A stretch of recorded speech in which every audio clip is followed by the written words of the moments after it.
Once upon a time, in a world not so far away, if you wanted to make a phone call, you would have to find a claustrophobic box on the street that housed the invention of Antonio Meucci, Alicia Gray, and the one who actually owns the patent on the invention, Alexander Graham Bell. We're talking, of course, about the telephone, and for many of you, the idea that you couldn't just reach into your pocket and grab your own personal device that allows you to communicate with anyone and everyone on this big blue planet is completely unfathomable. Yet, as recently as just 20 years ago, the sight of someone walking on a street talking to themselves was actually quite the peculiar spectacle. It is with that bit of knowledge that an idea thought up in the 60s was given a modern-day twist to focus on the last remaining telephone kiosk in New York City, where we find our main character, Stu Shepard, played brilliantly by Colin Farrell in his first solo starring role, held captive and taken to task by a madman with a sniper rifle. But how did a film originally intended for Alfred Hitchcock and postponed by a real-life sniper attack come to define the turning point of an entire generation? We answer all of that and more when we delve into just what the f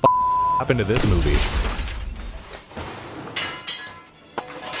The idea for Phone Booth originally came to screenwriter Larry Cohen in the 1960s when he pitched it to Alfred Hitchcock. The idea was intriguing, yet the duo could never quite figure out why someone would be confined to that specific single location for an entire movie. The idea languished in the back of Cohen's mind for years. Every time he would see Hitchcock, the first question Hitchcock would ask him would be, "How are you coming along on our Phone Booth movie?" While Hitchcock would go on to make the single-room film Rope and become one of the most legendary filmmakers to ever exist, Cohen would build up quite the resume as a television writer on shows such as The Fugitive, The Defenders, and Columbo. It wouldn't be until quite some time after Hitchcock had passed away that Cohen figured out the solution to their problem, one that in retrospect seems so simple yet took decades to realize. A sniper has forced the main character to remain inside the phone booth. Cohen says that he imagined a scenario where the phone booth represented a glass coffin where people would walk right by it without knowing the person inside was being terrorized. He set the film in New York City because he wanted a location that was so heavily congested that there are literally thousands of people walking around you who could help you at any given moment,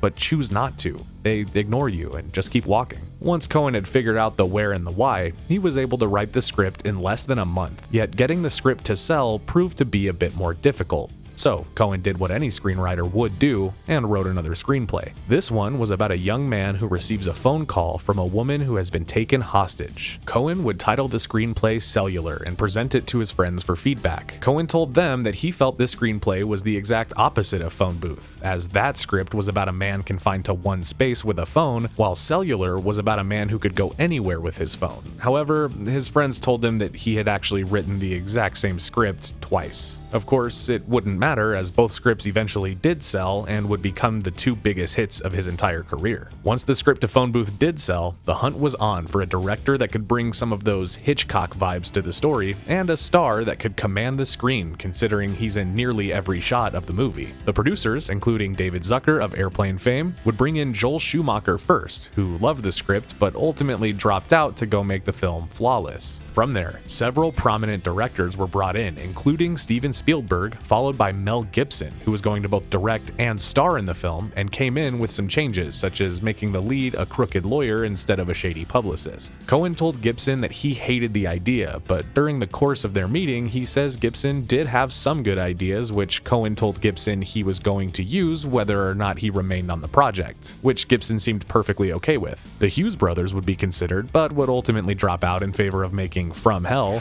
while Michael Bay would come into a meeting with Cohen with his first words being, quote, "Okay, how do we get this thing out of the damn telephone booth?" By the time the producers went through these directors, Joel Schumacher had finished shooting Flawless as well as Tigerland and Bad Company, and was brought back in with Schumacher saying that he was drawn to the project because it represented a primal fear. The fear that someone is always watching you, combined with the newly emerging technological world where everyone had this newfound sense of loss of privacy. He liked the idea that this was a story that could happen to anyone. It presented a paranoia that was already inherent in most of us. Now, for many people, Joel Schumacher is the man responsible for ruining the Batman franchise with his 1997 take on the material Batman and Robin. It seems like ever since that ill-fated film, it became his entire legacy. Of course, had Batman and Robin been a success, we would have never gotten the Christopher Nolan trilogy that completely reinvented the comic book genre. Aside from that, Schumacher is also responsible for some of the greatest and most underappreciated films ever made. While in the year 2000, he would make one of the most underrated war films ever made with Tigerland.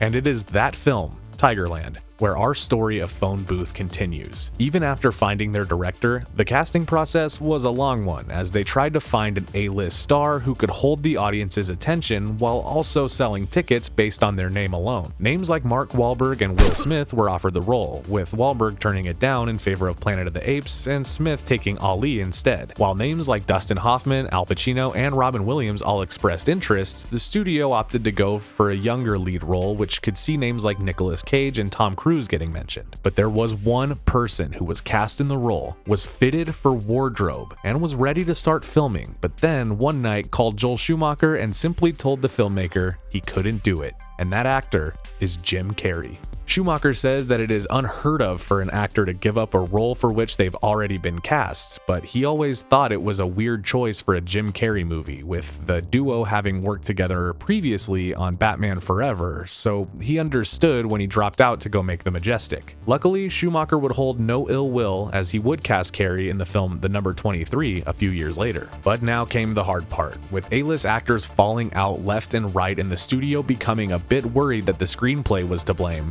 Schumacher went back to the first original choice for the lead role, a young actor he had worked with on Tigerland that he knew had the perfect mix of gravitas and star power, but had never been tested in such a way on screen.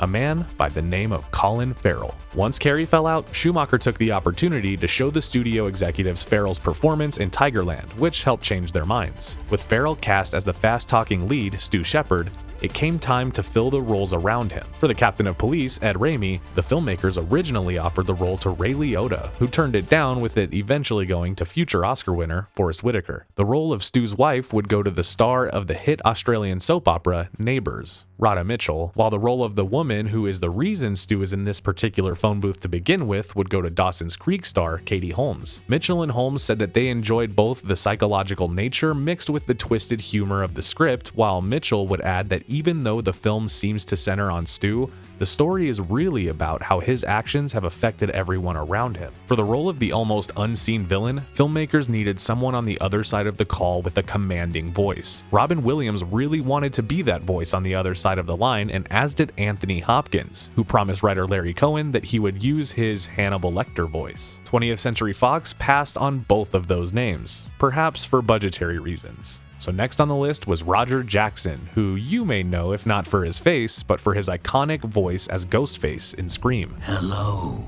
audience. Yet it would be Deep Impact and Super 8's Ron Ellard who would ultimately be cast as the villain. Even a young Jared Leto was cast in a small role in the film as an actor who was represented by Farrell, with the duo having a quick scene in the alley. Ultimately, the scene was cut from the theatrical version of the film, but it has shown up in television broadcast to pad the relatively short runtime. The film would begin principal photography in November 2000, with Los Angeles dressed up to look like New York City due to the fact that New York was deemed too cold to film in the winter months. Schumacher would bring on his Tigerland cinematographer, Matthew Libatique, to shoot the film, with him using sometimes up to 4 cameras at once to capture all the action, with some actors wearing earpieces so that they could be told what was going on in the moment and react accordingly. Ultimately, the film would take just 12 days to shoot, with it being shot in chronological order and taking place entirely in real time, meaning 1 minute watching the movie represented 1 minute in the actual movie, a device that had become popular over the years in films like Nick of Time, and more recently in the Kiefer Sutherland starring show 24. For the background performers, they had no idea what the plot of the movie was and were simply told to react to what was happening, which would include hearing the F word said over 143 times. For this part, Colin Farrell showed the cast and crew that he was meant for the job when it came time to film the scene where he has to cry, followed by yelling at the sniper to shoot him.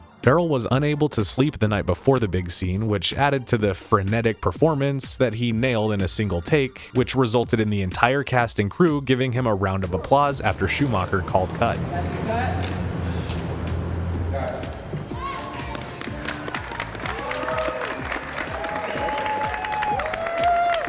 With filming complete, it was time to test the film, with audiences giving it strong numbers with the exception of one thing. The film cast Ron Ellard as the sniper. Ellard was set up in a building across the street to give Farrell an eye line to look at and was on the phone with Farrell. One day when Larry Cohen was on set, he went up to Schumacher and told him that as great an actor as Ellard was, his voice didn't have as mesmerizing a tone as he had envisioned for the sniper. Schumacher simply replied, quote, "You think so?" and immediately cast his old pal Kiefer Sutherland, whom he had worked with on films such as The Lost Boys, Flatliners, and A Time to Kill, to redub the lines. Yet when the audiences first saw the film, after hearing Kiefer Sutherland's deeply iconic voice, they were thrown off when the final moments of the film, it was Ellard and not Sutherland who appeared on the screen, resulting in them reshooting the final scene to have Sutherland appear as the sniper. Of course, that scene almost didn't happen, as the original ending in the script was for Stu to step out of the phone booth and fire a few shots at the window where the sniper is, resulting in police shooting him with rubber bullets. When Captain Raimi steps into the phone booth, he picks up the phone and hears SWAT surrounding the sniper, who then says, "But you'll never forget me. I gave you the most thrilling day of your life. Say thanks before dying."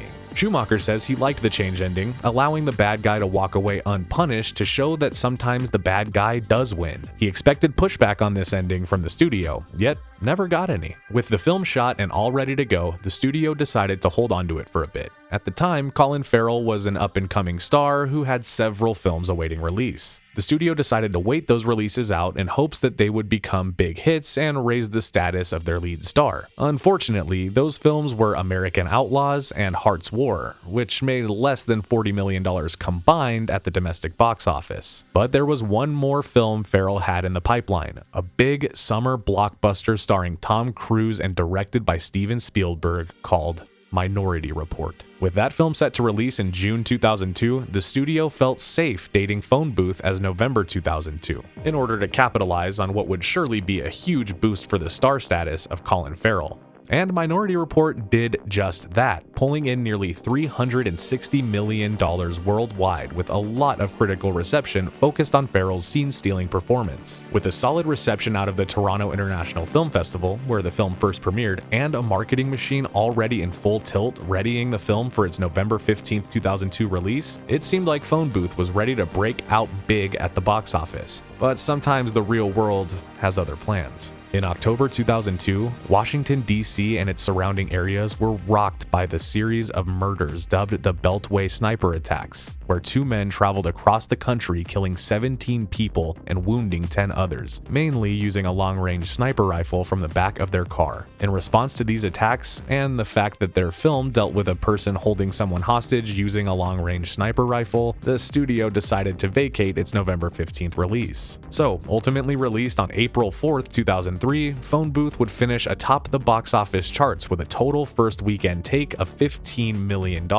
beating out the first week of Amanda Bynes' starring What a Girl Wants and the Vin Diesel starring A Man Apart. The film would ultimately top the stateside with $46.5 million, with another $51.2 million from the international audiences, giving the film just under $100 million in worldwide grosses off of a $13 million budget. Critics hailed the picture as a Hitchcockian nail-biter with a flawless performance by Farrell that solidified him as the next big A-list actor and applauded Schumacher's quick pacing for the 81-minute film. Some critics would say that Farrell's accent was inconsistent within the film, but to them it should be noted that the inconsistencies in Farrell's accent were done on purpose. Those were character choices to show the fraud that this character is in his life, that even his voice isn't authentic. Perhaps because Farrell was new to the scene, these critics found something to nitpick about, but over the past 20 years, we have seen Colin Farrell turn in masterful performance after masterful performance, to where we know that every little thing he does on camera is done with purpose, because, quite frankly, Colin Farrell has emerged as one of the best actors of the modern cinema age. Phone Booth is a timestamp of a very specific period in modern history. It works as a perfect transition from the seedy days depicted in a movie like Taxi Driver, when sex workers walk the streets freely, to the newfound family-friendly version of New York, where those same sex workers are now dressed up like Elmo and charging you $10 to take a picture. Despite being around since the days of Hitchcock, the film was made at the only point in history when it could have been made.